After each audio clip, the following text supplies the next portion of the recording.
নমস্কার, আমি আপনাদের জ্যোতিষ বন্ধু কল্লোল শাস্ত্রী। আশা করি আপনারা সকলেই ভালো আছেন। আর আপনাদের ভালো রাখার জন্য বিশেষ দিনগুলিতে টোটকা নিয়ে হাজির হই। আগামী ফলহরণী অমাবস্যায় কীভাবে মায়ের পূজা করবেন এবং আপনাদের মনস্কামনা পূর্ণ হবে সেটাই বলছি। অমাবস্যা লাগছে বুধবার 5ই জুন 2024 সন্ধ্যা 7টা 14 মিনিটে। ছেড়ে যাচ্ছে পরের দিন সন্ধ্যা 5টা 51 মিনিটে। এই যোগটি ভীষণ ভালো যোগ। 1280 বঙ্গাব্দে এই জ্যৈষ্ঠ মাসের তিথিতেই ঠাকুর রামকৃষ্ণদেব মাতৃজ্ঞানে সারদা মাকে পূজা করেছিলেন। মা কালী এই দিন মর্তে আসেন। কালী মানে যিনি কালকে হরণ করেন। কালীমা মানে আমাদের কালিমালিপ্ত জীবনকে পরিষ্কার পরিচ্ছন্ন করেন, তিনিই কালী। আর এই দিন আমি থাকব তারাপীঠের তারা মন্দিরে। আমার ক্লায়েন্ট বন্ধুরা নিচে দেওয়া হোয়াটসঅ্যাপ নাম্বারে নামগর্ত পাঠাতে পারেন এবং 6 তারিখ বিশেষ হোমযজ্ঞ আমি ওখানে করব। আমার যারা পুরনো ক্লায়েন্ট বন্ধুরা আছেন বা যাদের কবচ তৈরি হবে তারা চাইলে তারাপীঠে যেতে পারেন, সেখানে যজ্ঞে আহুতি দিতে পারেন।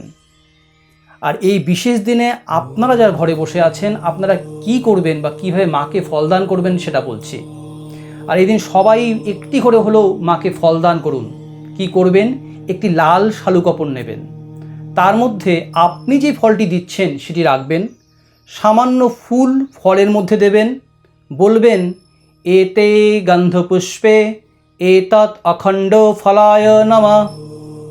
আবার সামান্য ফুল নিন, ফলের মধ্যে দিয়ে বলুন এতৎ অধিপতয়ে শ্রী বিষ্ণুবে নমঃ। আবার ফল নিয়ে বলুন এতৎ সম্পদানায়ু দক্ষিণা কালিকায় নমঃ। এইভাবে আপনি ফলটি মাকে দিন। এবার আপনার মনস্কামনা মাকে জানান, যে কোনো একটি বলবেন। এবার পুষ্পাঞ্জলি দিন, ফুল, বেলপাতা, চন্দন সহযোগে। বলুন মহিষগ্নি মহামায়ে চামুণ্ডে মুণ্ডমালিনী আয়ু আরোগ্য বিজয়ং দেহি দেবী নমস্তুতে এষো সচন্দন গন্ধপুষ্প বেল্লপত্রাঞ্জলি শ্রী শ্রী দক্ষিণা কালিকায় নমঃ।